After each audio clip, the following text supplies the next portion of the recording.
მე ლილი დაუსი ვარ, ეს კი ჩვენი გადაცემაა მოგზაურობაზე. მე კატარში მაქვს სათავო ოფისი, საიდანაც მთელ მსოფლიოში მოგზაურობ. ისეთი საოცარი ადგილების აღმოსაჩენად, რომლებიც უხვად გვთავაზობს კულტურას, ფუფუნებასა და თავგადასავალს. გზად ხვდები ახალ ხალხს, ვსინჯავ ახალ გემოებს და სადაც კი მივდივარ, ყველგან ვიღებ წარუშლელ შთაბეჭდილებებს.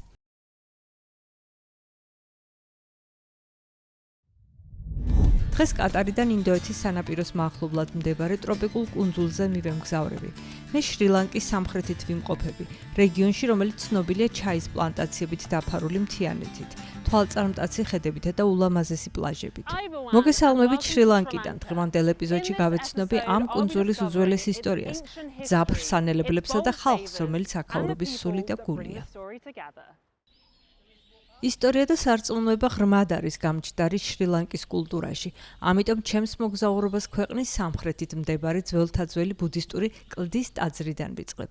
ტაძარი, რომელსაც ადგილობრივები იატაგალა რაჯა მაჰა ვიჰარაიას უწოდებენ, 2000 წლისაა და ამ კუნძულის ერთ-ერთი ყველაზე ძველი სალოცავია. იგი სავსეა ხისგან ნაკვეთი ფერადი ფიგურებითა და ჩუქურთმებით, რომლებიც შესანიშნავად არიან შემონახული. ტაძარი ღია საზოგადოებისთვის და სიხარულით იღებს ნებისმიერი წარმოშობის ადამიანს. ის ძალიან მნიშვნელოვანი ადგილობრივი ძეგლია და ნამდვილად უპრიანი იქნება ჩემი მოგზაურობის აქედან დაწყება. ამ ტაძრის მახლობლად კიდევ ერთი ისტორიული ადგილი მდებარეობს, ქალაქ გალეს ციხესიმაგრე.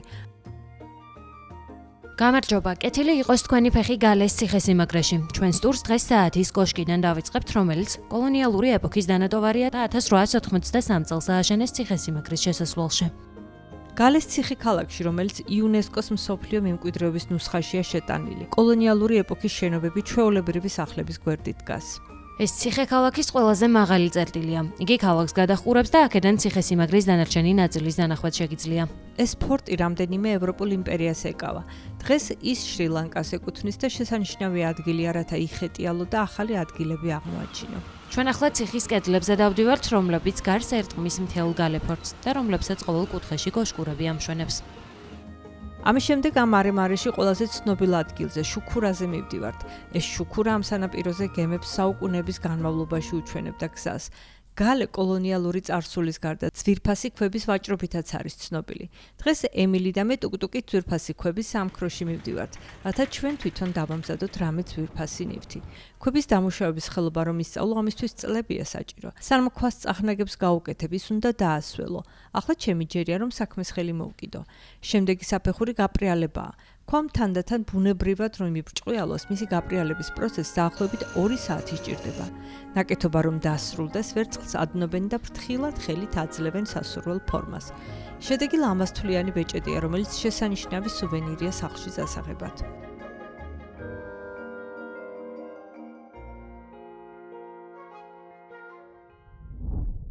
მეორე დილას ადრე ავდექი და ისევ ტუკ-ტუკით დავათვალიერე გარემო.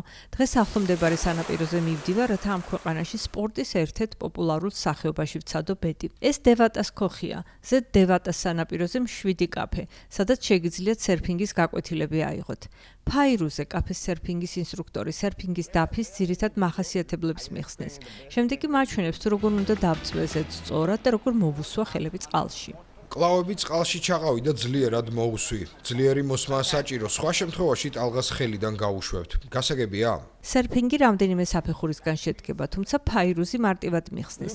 თავი წამოწეული გეკავოს, ხელები ჯერ მოусვი, მერე კი მკერდის ქვეშ მოჰყიდე დაფას, წამოდექი, ნაბიჯი უკან გადადგი, მუხლები მოხარე და მოდუნდი.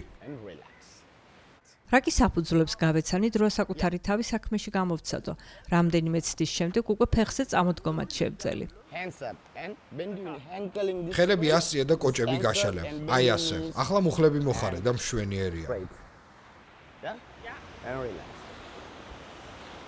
ამის შემდეგ უკვე პლაჟზე გავედით და ოკეანეში შევედით. ერთხანს წყალში ვცდილობდი რაც ვისწავლე პრაქტიკულად შემესრულებინა. ამის გაკეთება გაცილებით რთულია, ვიდრე ერთი შეხედვით ჩანს. თუმცა ყოველი წარუმატებელი ცდის შემდეგ თავდაჯერება მემატებოდა. ცოტა ხანში უკვე წონასწორობის წერტილიც ვიპოვე და ტალღებზე ცურვითაც ვისიამოვნე. ახლა უკვე გასაგებია, თუ რატომ არის სერფინგი ასეთი მნიშვნელოვანი აქაურებისთვის. სერფინგში გატარებული დილის შემდეგ მადა გამეხსნა. ეს დედიკოს სამზარეულოა, საოჯახო რესტორანი და მზარეულობის შემსწავლელი სკოლა, რომელიც ცნობილია ადგილობრივი შრი-ლანკური შინაური კერძებით. მე დღეს კერძო მასტერკლასს დავესწრები, რათა ზოგიერთი კლასიკური შრი-ლანკური კერძის მომზადება ვისწავლო. მოსამზადებელი მართლაც ბევრია. დღეს პირველად მოვამზადებთ ბრინჯს, გოგრის კარის, ინდური პურის ხის ნაყოფის კარის, მანგოს კარის, მოხარშულ და შესუნელებულ კარტოფილს, ქოქოსის ცხარე საძაბულს, შამბალასა და პოპადომს. კარგი, უამრავი რამ ყოფილა მოსამზადებელი. კიდევ კარგი შრი-ლანკური კარი ჩემი საყვარელი კერძია. მზარეულობა ადგილზე მოყვანილი ბრინჯის მომზადებით დავიწყეთ. კერძი ზუსტად 4 კაცზე გავთვალეთ. ამის მერე ტრადიციული წითელი ოსპის კარი მოვამზადეთ, რომელსაც აქ დალს უწოდებენ. უბრალოდ ვაღმერთებ დალს. ეს დალი მოვამზადეთ წითელი ოსპით, ნივრის წითელი ხახვითა და სანელებლებით. საოცარი სურნელი აქვს, დიახ. ერთად ვაზავებთ ინგრედიენტებს და თანდათან ყველაფერი კერძს ემსგავსება.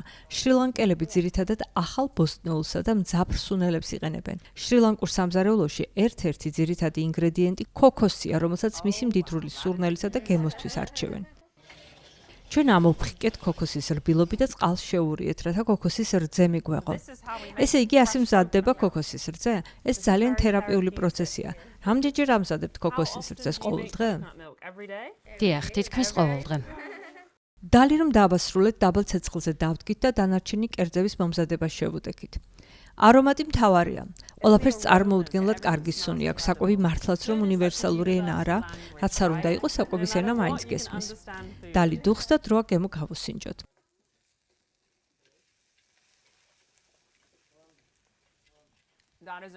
საოცარია. ყოჩა ყუნდო.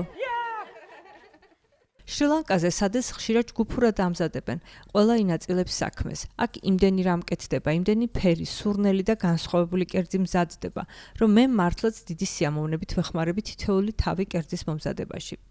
სამზარეულოში საკმაოდ დიდი ხნის ფუსფუსის შემდეგ, როგორც იქნა დავსხედით, რათა ერთად გაგვესინჯა რაც მოვამზადეთ. ბოლო კერძი მოვიტანე. ყველაფერი საოცარია, რაც დღეს მოვამზადეთ. შრი-ლანკაზე ყველაფერი უბრალოდ გასაოცარია, მაგრამ კერძების გასინჯვას არაფერი შეედრება. ეს რეცეპტები თან უნდა წავიღო, მაგრამ თან ეს ძვირფასი მოგონებებიც მიმყვება.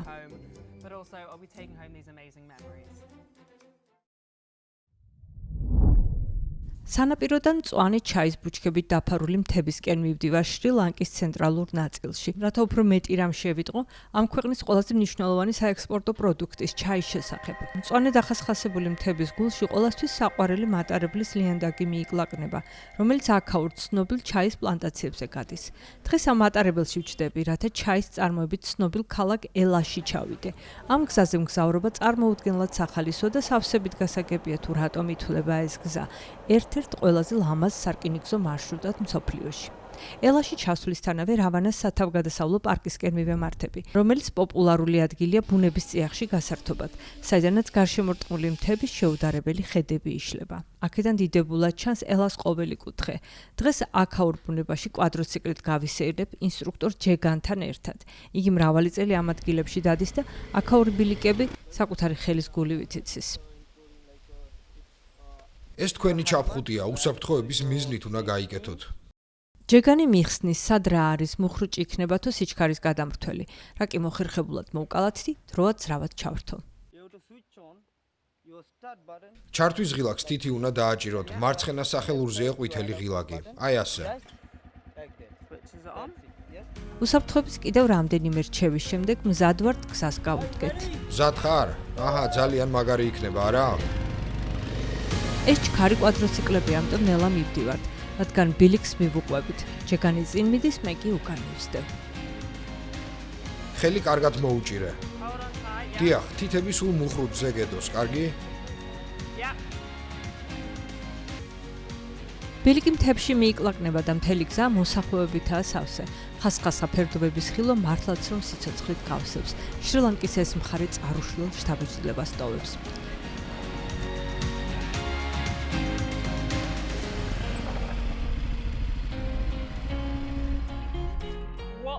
რა საოცარი ყოფილა ამ ჩაით სავსე მინდვრებში სიარული. ამის შემდეგ ჩაის სულ სხვა თვალით შევხედავ. ამ მწვანებულ ფერდობებზე მგზავრობის შემდეგ მინდა მეტი გავიგო შრი-ლანკის ჩაის წარმოების ტრადიციაზე. ამიტომ ელაში ჰალპევატეს ჩაის ფაბრიკას უნდა ვესტუმრო. ამ პლანტაციაში მოჰყავთ სახელგანთქმული ცეილონის ჩაი და ეს კომპანია ერთ-ერთი ყველაზე მსხვილი მწარმოებელია შრი-ლანკაში. მე სალაის უნდა შევხვდე ფაბრიკის გიდს, რათა გავარკვიო, მაინც რას ყრიან საუკეთესო ჩაის ჭიქაში. კეთილი იყოს თქვენი მობრძანება ჰალპევატეს ჩაის ფაბრიკაში. ახლა ჩაის მწვანე ფოთოლს გაჩვენებთ. აი ასეთია საუკეთესო ფოთოლი. ამ ყლორტის ორი ზედა ფოთოლი სტანდარტის მიხედვით განკუთვნილია საექსპორტო ხარისხის ჩაისთვის. ქვედა მესამე და მეოთხე ფოთოლი კი ადგილობრივ ბაზარზე მიდის. შრი-ლანკა პატარა ქვეყანაა. ჩვენ ძალიან ცოტას ვაწარმოებთ, მაგრამ ხარისხის მხრივ ყოველთვის პირველები ვართ. რა კი გავიგეთ, როგორია საუკეთესო ჩაის ფოთოლი, ახლა ჩაის მოკრეფაც მინდა ვცადო. ამიტომ ადგილობრივ მკრეფავებთან მივედი, რომ ნახო ეს როგორ ხდება. დიდი მადლობა. ეს ქალი ისე სწრაფად კრეფს. დიდი მადლობა, ძალიან სწრაფია. ამ პლანტაციაში 125 მკრეფავია დაქირავებული და თითოეული დღეში სულ მცირე 20 კილოგრამ ფოთოლს კრეფს. კრეფავს ხელი სწრაფიც უნდა ჰქონდეს და გამოცდილიც. რამდენი ჩაის ფოთოლია? ცოტა სხვებიც დამეხმარნენ და ჩემი კალათა იფსება. მართალია რთული სამუშაო, მაგრამ ძალიან სახალისოა ასეთ სილამაზეში მუშაობა. კრეფის შემდეგ ჩემი შრომის ნაყოფის გემოს გაგების დროც დადგა კაფეს მენეჯერთან ერთად. ჩვენ სხვადასხვა სახეობის ჩაი გვაქვს. გვაქვს შავი და მწვანე ჩაი. აი ეს არის მართლა კარგი ჩაი, რომელიც აქ გვაქვს, ვერცხლის ჩაი. ჩაის დაუმუშავებელ ნაწილზე უამრავი ანტიოქსიდანტია, რომელიც წამალია. აქ ჩაის უამრავი სახეობა და თითოეულს საკუთარი ხასიათი აქვს. ამ კაფეში ჩაის დალევამ ნამდვილად ყველაფერი დააგვირგვინა და აქედან რომ წავალ თითოეულ ფინჯან ჩაი სულ სხვანაირად დავაფასებ. Sri Lanka is a land of beauty and diversity. From iconic train journeys to ancient temples, colonial forts, and the people I've met along the way, it's been an unforgettable experience. But for now, it's on to my next adventure.